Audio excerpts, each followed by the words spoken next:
perkosa istrinya orang. Begitu kerasnya di sana. Saya katakan tadi orang Papua meninggal gara-gara dibunuh, almarhum sakit, minta maaf. Jangan pernah kita berpikir sakit membuat kita meninggal, betul?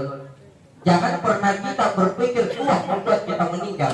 Seandainya sakit membuat kita meninggal, Pak Ibu, banyak orang meninggal di rumah sakit. Betul di? Sedikit-sedikit sakit perut, mati di sini. Sakit kepala, mati di sini. Sakit hati, mati di sini. Pasti banyak perempuan meninggal karena tersakiti. Seandainya ya, begitu juga tua. Seandainya tua membuat kita meninggal, tidak pernah kita dapat nasihatnya orang tua, tak betul? Makanya ada kehidupan, ada pula kematian. Kematian adalah sebuah kepastian yang tidak boleh dinegosiasi di kalangan tangan, yang tidak bisa kita negosiasi di hadapan Allah, karena mati pasti ada. Mati tidak perlu bagi tim sukses. Iya. Makanya ini malam pasti akan kita melewati yang namanya pintu kematian. Suatu saat pasti kita akan menyusul almarhum, tapi kita tidak tahu siapa duluan. Kita akan duluan atau saya di belakang. Ya, jadi minta maaf. Biar mau lari kemana Pak Ibu? Biar lari ke jadi ponto takaran kurukumba sehingga harus dapat kembalikan mau. Betul. Ada orang pangkap di sini. Oh, pangkap ini. Pangkap. Pacaran terus kapan ke pelaminan? Ada orang Maros. Ada nih. Maros. Mamanya Karos ini mau pingiping. Ada orang Tagalan. Banyak. Tagalan. Tunggu aku melamar. Artinya apa? Biar lari ke jenepon to Tagalan Pulukumba Sinjai ada apa gimana kan mau apa yang perlu kita persiapkan adalah bekal, karena memang pasti amatnya ada loh. Allah jelaskan dalam Al-Quran.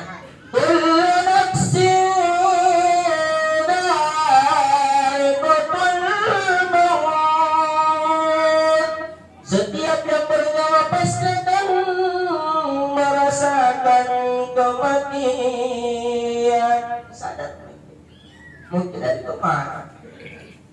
Sadar baik. Makanya inilah gunanya kita datang bertasya. Mudah-mudahan kita pulang sebentar kita sadar. Allah ingatkan kita, buka hatimu, buka matamu. Lihat almarhum. Apa yang kau bawa di hadapan Allah minta maaf, bukan pangkat dan jabatan, bukan harta yang begitu banyak kita bawa di hadapan Allah. Satu, bekal. Cepat perbaiki bekal. Dan bekal yang terbaik yang kita bawa di hadapan Allah adalah 2 menit mobile paling cepat ya, paling lama 2 menit dekat masjid dari rumah. Tak lihat pada zaman Nabi Pak Ibu, pada zaman Nabi dulu orang setengah mati cari masjid di betul Pak.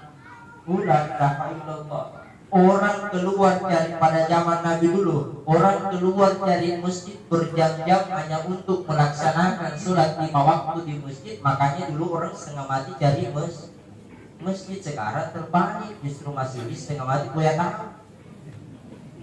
Betul Pak. Ya Allah, padahal enaknya masjid tak ada AC-nya, ampurnya, ambalnya apa lagi susah. Ya, ayo sadar jadi apa itu ketika ada kesempatan laksanakan sholat, ayo ramaikan masjid. Ya, jangan nanti tunggu sakit baru ingat masjid. Jangan nanti tunggu tua baru ingat masjid. Hilang jabatan baru pergi sholat. Nanti hilang emasnya baru sadar minta sama Allah, ya Allah kenapa hilang emasku ya Allah. Ibu, apa ada Bapak, pancitan lah saya. Ibu saya mau tanya, Bu, sholat yang terbaik perempuan di mana? Di rumah. Ya. Sholat yang terbaik itu perempuan di rumah itu waktu pada zaman Nabi. Betul, baru bilang di rumah.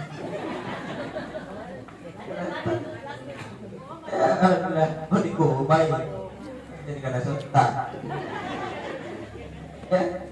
di rumah. Kenapa di rumah? Pada zaman Nabi dulu orang keluar, kan ketika perempuan keluar dari rumahnya tidak ada yang ditemani, dulu perempuan digiring. Karena dulu tidak ada peraturan negara, sekarang sudah ada peraturan negara, makanya sekarang kan alhamdulillah bisa itu masjid. Dulu tidak ada peraturan negara, makanya setiap keluar perempuan itu dulu perempuan diculik, sekarang tidak nih. Makanya dulu tidak ada peraturan negara, sekarang ada nih ya, apalagi usia 80 tahun siap menculik kok. Ayah minta maaf ramaikan masjid. Apalah gunanya disiapkan sang perempuan kalau tidak mau ke masjid. Jangan sampai ada anak tak perempuan, pasti anak lihat nih ibuku lagi gak sholat, tidak usah deh. Apalagi sekarang kan perempuan banyak halangannya. Belum lagi halangannya yang paling biasa sering datang setiap bulan, belum topi mukanya sudah dibedak.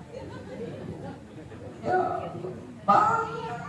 Ya ramaikan masjid, anak pasti ikut, berharap anak tak mau rajin ke masjid, rajin sholat, baru ibu tak pernah sholat, pasti anak berpikir, ibuku kan lagi kan sholat, tak usah sholat ya, ya kan? Ramaikan masjid bu, ya lagi-lagi pak, sholat yang terbaik lagi-lagi di mana pak? Di mana? Di masjid. Tapi mulai di malam yang di masjid pura-pura kita. Berarti kalau laki-laki tidak di masjid, laki-laki apa namanya pak? Jom kita tunjukin suami ini. Ramaikan masjid. Berharap anak tak mau jadi anak yang soleh-soleh, baru kita gak pernah ke masjid. Pasti anak berpikir, bapakku lagi tinggal di Mengke. Ya apalagi sekarang pengaruhnya HP pak ibu ya. Wih luar biasa lah ya. Makanya ayo contohkan kita selaku orang tua. Ya siapa lagi loh, bukan kita. Ini malam anak tak tidak datang, ini malam kita amal, ini malam aja anak tak tasya. Kenapa? Anak insya Allah mudah-mudahan sadar dengan akan seringnya datang tasya. Bapak ibu alhamdulillah datang bertasya, jadi berpikir tasya itu bid'ah. Kada tuh itu saja ada bilang Ustaz tasya itu bid'ah Ustaz. Orang yang bertasya itu Ustaz masuk neraka. Ada lagi keluar ayat hadisnya. Kullu bid'atin dolalah, ad-dolalatu finnar. Semua bid'ah itu sesat dan kesesatannya itu tempatnya di neraka. Itu dia punya neraka. Biasa dengar Pak Ibu. Biasa dengar. Biasa. Enggak. Biasa dengar bid'ah. Apa dibilang bid'ah? Ada apa lagi? Dengar bid'ah itu sesuatu yang tak ada di zaman Nabi, sesuatu yang tak ada di zaman Rasul. Pertanyaannya, kalau bilang ini taksiyah bid'ah, mobil motor yang kita pakai sekarang ada di zaman Nabi kah? Ada di zaman Nabi kah? Hah? Tidak ada. Berarti apa kita pakai dulu orang? Buat kita, atau orang pulang menjauhkan. Bid'ah itu, bid'ah buat cara tolong. Ya Allah, bid'ah itu ada dua. Yang pertama bid'ah hasanah, yang kedua bid'ah dolalah. Apa yang dibilang bid'ah hasanah? Bid'ah yang baik. Apa yang dibilang bid'ah dolalah? Bid'ah yang sesat. Tasya seperti ini baik tak? Baik tak? Kenapa dibilang baik? Tidak ada tuina. Tausiahnya. Apalagi? Kenapa dikatakan ini baik tak siapa yang pertama? Seandainya kita lihat ini malam ada malaikat membentangkan sayapnya, ada malaikat membentangkan sayap, makanya dijelaskan dalam kitab kematian, ruhnya almarhum ini masih ada selama 7 malam, masih ada selama 7 malam. Apa yang dilihat almarhum? Anak, tetangga, bodoh baik masih buat tetangga. Dan lagi ini malam doakan, karena yang saya butuhkan sekarang doa. Ya, makanya itu kalau hari raya Idul Fitri, hari raya Idul Adha, orang identik biasanya dengan apa?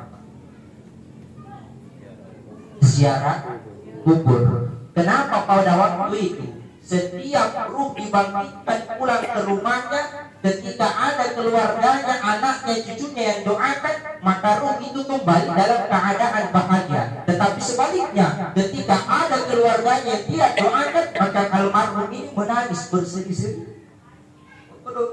Anak. Ya dulu kau rajin taat sama saya, setelah saya telah tiada, kau tidak mau lagi doakan saya. Makanya ini malam datang al-malihat, ruhnya al-malihat, kau baik masih buat tetanggaku. Alhamdulillah datang didoakan Kak. Apalagi lebih 40 orang berdoa, apa itu minta maaf, mustajab doanya karena malaikat membentangkan sayapnya. Dan alhamdulillah duduk seperti ini meskipun banyaknya mau paling di belakang. Ya, duduk seperti ini alhamdulillah. Ada tuh tidak apa, ada tidak apa. Ya, apa itu yang pertama tidak apa, ilmu.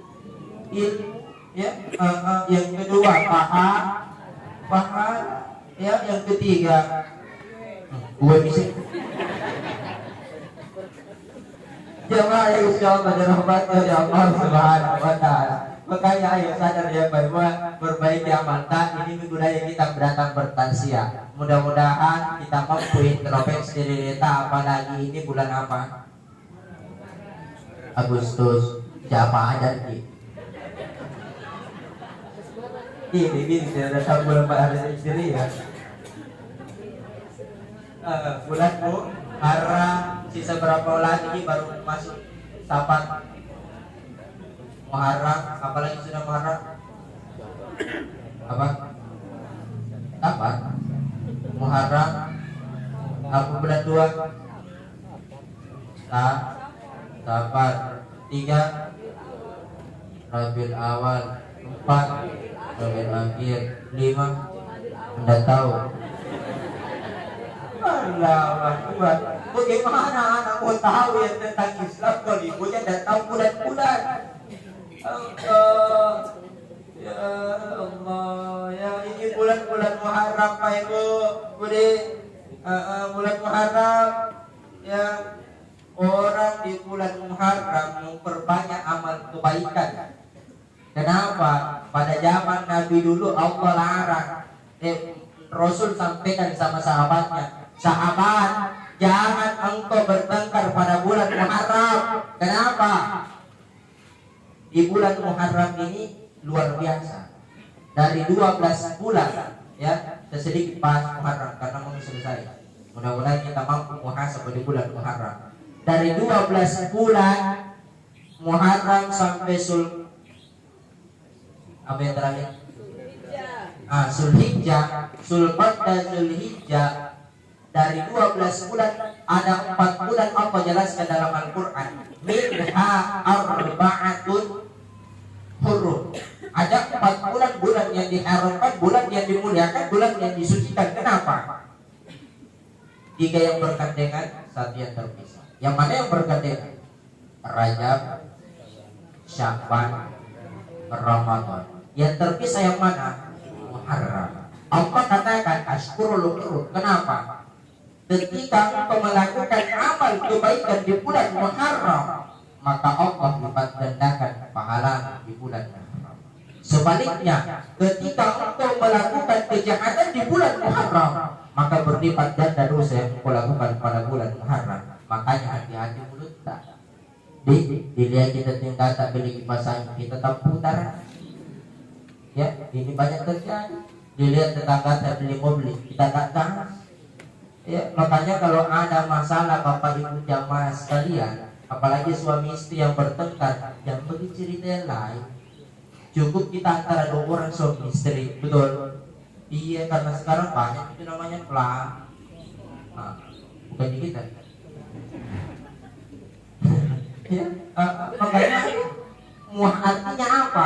Di bulan Muharram ini mudah-mudahan kita mampu introspeksi diri kita, muhasabah diri kita, apalagi lagi-lagi hampir setiap hari datang bertaksiah. Tidak sadar. Ya, jemaah yang insyaallah dirahmati oleh Allah Subhanahu wa taala.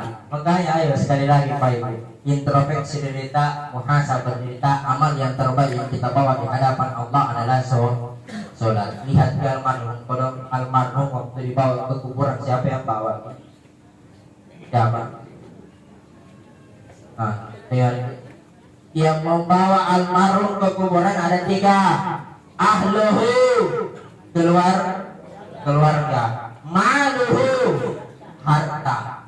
amaluhu, amalan. Siapa yang tinggal?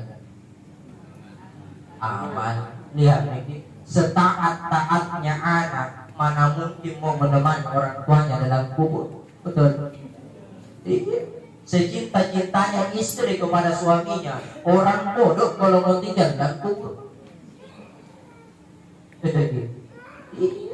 Suami begitu sayangnya kepada istrinya, mana mungkin mau menemaninya dalam kubur. Betul. Dia kita tinggal. Kira malaikat lemah. Jamaah yang sama dirahmati oleh Allah Subhanahu wa taala. Makanya ayo sadar Pak Ibu, tinggal dalam kubur sendiri loh, tidak ada yang temani. Harta yang susah payah kita cari, harta yang begitu susah payah kita kejar, minta maaf, kita nggak bisa bawa di dalam kubur, ya mikir makhluk. Ya, lihat dalam makhluk. Ya, ayo perbaiki diri kita. Ya, perbaiki terus diri kita. Dan saya sarankan kalau bisa anak semua sejak kecil backup yang namanya Al-Quran. Kalau besar kita yang namanya Al-Quran minta maaf, selesai. Ya, banyak anak yang kurang ajar sama orang tua. Coba kalau sejak kecil di backup anak yang namanya Al-Quran, insya Allah mereka tumbuh menjadi dewasa dengan akhlak yang baik. Kenapa di backup yang namanya Al-Quran tumbuh sinaran cahaya Al-Quran? Ya. Jadi saya sampaikan anaknya berapa tadi? 6 Pak ya. Cucunya berapa? Cucu berapa? 10 ya. Minta maaf. Anak, cucu ya. Kalau bisa potongkan Al-Quran orang tua anak. Minta maaf. Pertama, pengen 30 juz. Ya, kenapa saya katakan potongkan Al-Quran 30 juz? Baik yang mampu menerangi kuburan nanti apa? Bacaan Al-Quran. Mau tidak nanti ada anak yang bawakan kitab pertolongan berupa oleh Al-Quran. Mau tak? Pasti semua Pak. Makanya sejak kecil backup anak yang namanya Al-Quran, seandainya bisa berteriak almarhum dalam kuburnya, anak gelap kubur pada sanda begitu gelap kubur pada butuh cahaya. Apa cahayanya? Al-Quran. Coba baik. Makanya ketika ada anak yang melakukan kemaksiatan selama hidup di dunia, orang tuanya terus disiksa dalam kubur. Sebaliknya, ketika ada anak yang melakukan kebaikan selama hidup di dunia, maka selama itu mengalir pahala kebaikannya kepada kedua orang tua. Makanya sekali lagi, ajar anak Al-Quran, jangan biarkan anak terlena dengan pergaulan bebas. Coba di zaman sekarang, Pak, saya tanya, Ibu, kalau disuruh anak tak berapa menit baru goyang? Iya, lama ya. Apalagi ketemu sama HP, selesai. Betul ya? Wih, baik kalau goyang. La ilaha illallah. Ini anak sekarang disuruh pergi beli bensin sama mama anak, diberi kota. Ada. Pengaruh game, saya tidak tahu ini pengaruh game atau teknologi yang disalahgunakan. Ya, la ilaha illallah. Banyak akhlak anak rusak gara-gara game. Mobile Legends, PUBG, Free Fire, sebentar skater bapak. Lihat, ada orang tua santri dia tanya saya seperti ini, dia bilang, Ustaz, ini belum anak Ustaz, setengah mati ya saya suruh Ustaz, setengah mati aku suruh anak Ustaz. Saya bilang, enggak, Ibu, apa memang disuruh anak? Apa di samping anak? Saya bilang, enggak begini Ustaz, ini belum anak aku suruh. Saya bilang, anak berhenti kebanyakan apa anak? Mas waktu sholat berhenti ku kasih anak, mas waktu sholat. Saya bilang, anak kamu nanya. Cesta jadi. Iya. Dia marah-marah lagi semuanya. Anak mendengar udah anak dengar pada cubit terdengar dalam benar-benar ya. Kalau bilang anak kamu nanya. Baik makin tak bawa. Iya. Ya Allah. Makanya Pak Ibu minta maaf. ketika kita memiliki anak yang pandai pintar membaca Al-Quran, tentu investasi. Makanya Rasul jelaskan dalam sebuah hadis, "Man qara'al Qur'an wa 'amila bima fihi." Barang siapa yang membaca kitab suci Al-Quran, menghafal Al-Quran, mempelajari Al-Quran,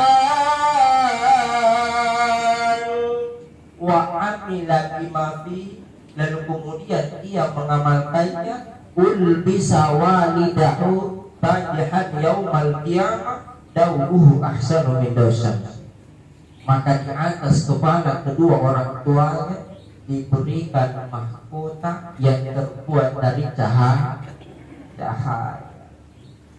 Makanya ayo saya tadi sampaikan, ruhnya almarhum ini masih ada selama 7 malam. Makanya biasanya kalau di Makassar, apalagi di Goa, taksiah 3 hari, khotom Quran 3 hari, tahlilan ke-7 harinya. Karena ruhnya almarhum masih ada selama 7 malam. Ustaz, ke-7 harinya boleh tak taksiah lagi? Boleh. Ustaz, khotom Quran boleh tak? Boleh. Selama itu menjadi doa. Ustaz, 100 harinya boleh tak Ustaz taksiah? Boleh. Karena almarhum yang dibutuhkan doa. Jadi saya katakan, beruntunglah seorang ibu yang memiliki anak yang pandai pintar membaca Al-Quran. Kenapa? Investasi. Apalagi sejak kecil didik memangnya nakal. Yang sekali lagi ya, jangan biarkan anak terlena dengan pergaulan. Jangan biarkan anak terlena dengan HP, ya. Karena jangan sampai anak terlena dengan seperti itu. Anak pasti malas ke masjid, malas belajar, ya. Ini pengaruhnya sekarang. Jadi minta maaf, jangan serta-merta kita masukkan anak ke sekolah lantas tidak pernah kita backup di belakang. Ya, banyak orang tua masukkan begitu saja, tak pernah diperhatikan. Minta maaf, ini banyak terjadi. Ustaz begitu anak kena Ustaz sama kita, dia tidak pernah kontrol. Padahal guru yang paling pertama adalah orang tua. Minta maaf, meskipun kita masukkan anak ke pesantren berharapnya anak tak jadi orang yang pintar, kalau tidak ada orang tua yang bimbing di belakang, sulit. Minta maaf. Ya, makanya lagi-lagi orang tua yang harus berperan penting dalam pendidikan generasi anak. Minta maaf. Ya, lagi sekarang ini luar biasa. Ya, saya belum berbicara naik motor, naik motor. Di depanku itu ada anak ABG usia 18 tahun, dia pakai baju adiknya usia 8 tahun. Udah ketat macet lagi. Ditarik dari bawah ke atas, kelihatan di bawah. Ditarik dari bawahnya ke atas, kelihatan di bawah. Meskipun kalau putih, kalau balang-balang. Terus akhlak tidak baik. Akhlak ada juga, saya lihat pakai celana HW. Ada HW, ada wahai. Wahai itu dari lutut naik ke atas, itu namanya wahai. Naik lagi sedikit namanya hai. Naik lagi sedikit mami, namanya aduh hai, aduh rusak. Nah, ya, sekali lagi jemaah yang insyaallah dirahmati oleh Allah Subhanahu wa taala. Apalah artinya kita datang bertaksiah jika kita tidak mampu aplikasikan dalam kehidupan kita sehari-hari? Apalah artinya kita datang di tempat taksiah kalau tidak kita mampu introspeksi derita, muhasabah derita, kembali di hadapan Allah sekali lagi. Bukan pangkat dan jabatan yang kita bawa, tetapi aman. Lihat almarhum, ya, lihat almarhum. Inilah gunanya kita bertaksiah, lihat almarhum. Oh, minta maaf sebelum saya mau tanya dulu, di mana rumahnya almarhum? Di mana? Di sini. Di sini. Saya tanya dulu Pak. Apa bedanya mayat dengan jenazah? Apa bedanya mayat dengan jenazah?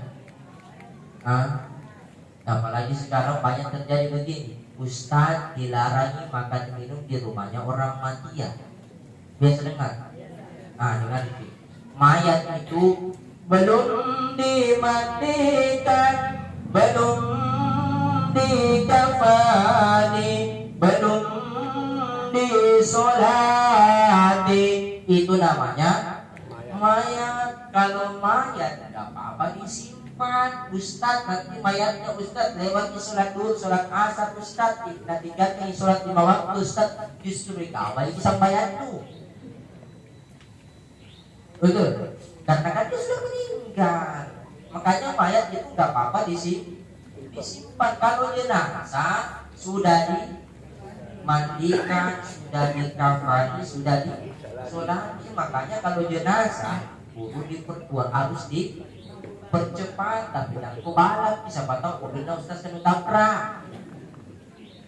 Ya, itu bedanya. Jadi bedanya juga dilarangi makan ini di rumahnya orang mati ya. Bedakannya rumahnya orang mati ya dengan rumahnya rahmatia. Di mana rumahnya orang mati ya? Kuburan. Di mana rumahnya orang mati ya? Kenapa tadi bedakan rumahnya orang mati ya dengan rumahnya rahmatia? Rumahnya orang mati ya di kubur. Iya, masa di sini? Itu ada bilang orang Ustaz dilarang makan minum di rumahnya orang mati. Cocok karena rumahnya orang mati di mana? Kalau rumahnya orang mati di mana? Datang juga? Tidak pula kan itu. Jemaah insyaallah dirahmati oleh Allah Subhanahu wa taala. Makanya ya sekali lagi Pak Ibu ya, ini gunanya kita belajar akan yang namanya kematian. Mudah-mudahan kita pulang kembali di dalam kubur sadar bukan pangkat dan jabatan yang kita bawa. Sekali lagi apa? Aman. Almarhum pun lihat. Makanya Allah jelaskan dalam Al-Quran, idza matal insan, apabila manusia sudah kembali di hadapan Allah, ingkota amaluhu, terputuslah amalnya. Minta maaf, terputuslah perbuatannya. Ingkota'a amaluhu, maksudnya amaluhu ini bukan amalnya yang terputus. Minta maaf ya, ini banyak yang salah kaprah. Ya, amaluhu bukan amalnya yang terputus, perbuatannya. Ya, contoh, almarhum sekarang tidak bisa lagi bersedekah.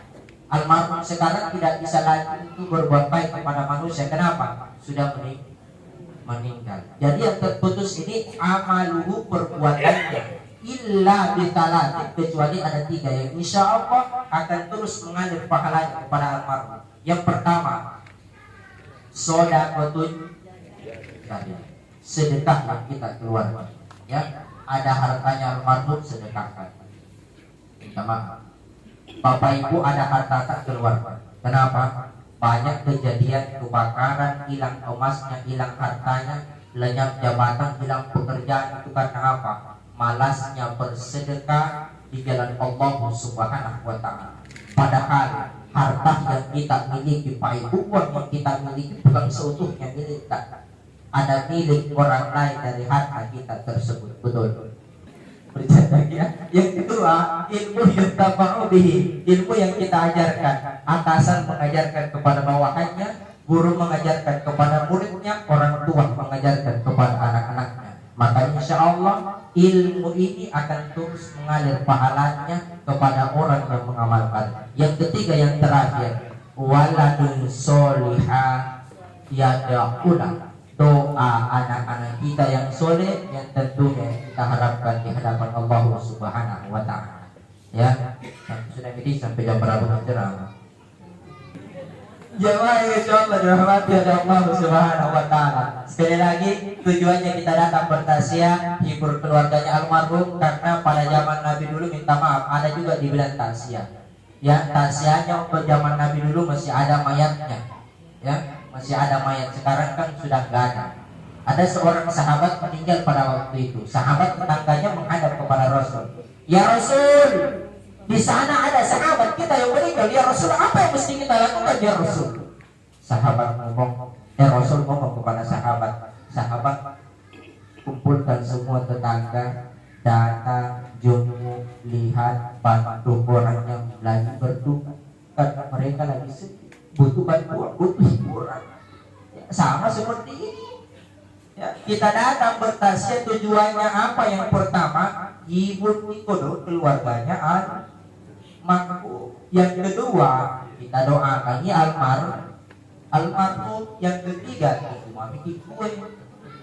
Jamaah yang Masya Allah dirahmati oleh Allah Subhanahu wa Ta'ala. Sekali lagi ayo minta doa yang terakhir, minta doa untuk almarhum. Semoga kehadiran tak semua di sini menjadi syafaat buat kepergian almarhum, karena yang dibutuhkan almarhum sekarang hanyalah doa dari kita semua. Irfa'ul yadak, angkat tangan, la tatakallam, jangan ada yang berbicara, khusus doa, ikhlaskan hati kita berdoa di hadapan Allah Subhanahu wa Ta'ala. Sekali lagi, semoga ketika kita kembali di hadapan Allah semua, banyak orang baik, banyak orang soleh-solehah yang mendoakan kita akan kebaikan yang kita lakukan pada malam hari ini. Ayo sekali lagi, irfa'ul yadak, angkat tangan, la tatakallam, jangan ada yang berbicara, ikhlaskan hati kita berdoa di hadapan Allah Subhanahu wa Ta'ala. Astaghfirullahal-azim wa atubu ilaihi.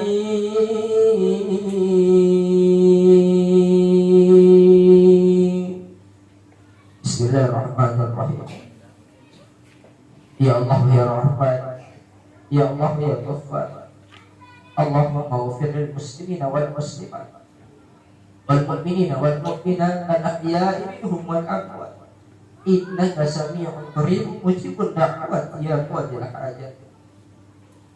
Allahumma maghfir lana wa liwalidayna wa li jami'il muslimina yawma yaqumul hisab. Ya Allah ya Rahman, ampunilah segala dosa dan kesalahan kedua orang tua kami ya Allah. Kami tahu ibu kami yang begitu berat pengorbanannya ya Allah, melahirkan kami, merawat kami, membesarkan kami ya Allah, sampai kami tumbuh menjadi dewasa orang yang sukses seperti ini ya Allah. Ayo lihat wajah ibunda kita semua, lihat wajahnya, betapa bahagianya kita selaku anak. Jika ibu masih berada di samping kita, apa diri kita?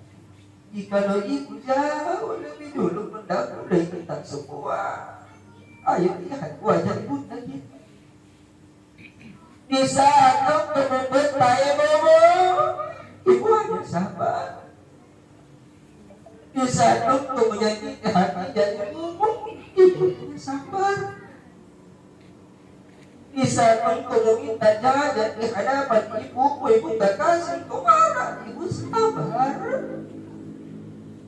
Karena ibu tahu engkau akan rahmat dia akibatkan air mata ibuku.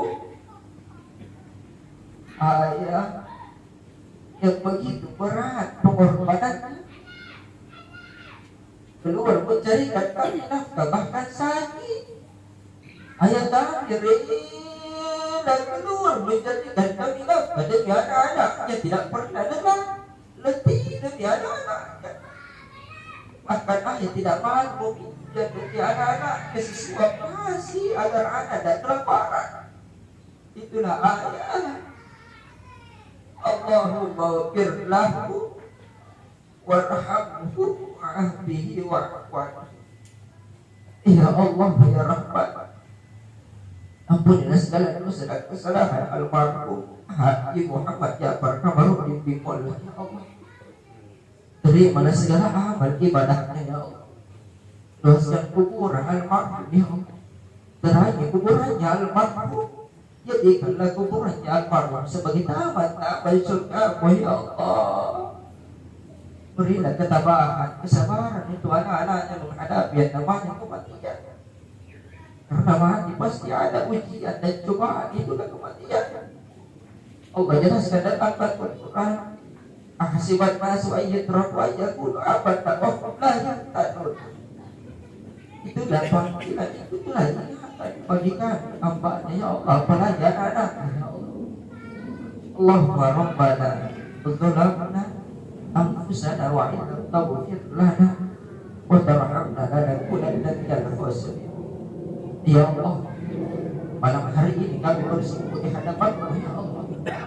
Ampunilah segala dosa dan kesalahan kami hadir pada malam hari ini ya Allah. Terimalah segala amal ibadah kami ya Allah. Hilangkan kesombongan pada diri kami ya Allah, agar kami mampu menerima akan nasihat agama-Mu ya Allah. Subhana rabbika rabbil izzati amma yasifun wa salamun 'alal mursalin walhamdulillahi rabbil alamin bi barakatil Fatihah. Khusus untuk bulan Ramadan Muhammad alhamdulillahi rabbil alamin. Inilah yang mungkin dapat saya sampaikan, baik kurang lebihnya mohon maaf. Innallaha musta'an wa alaikum warahmatullahi wabarakatuh.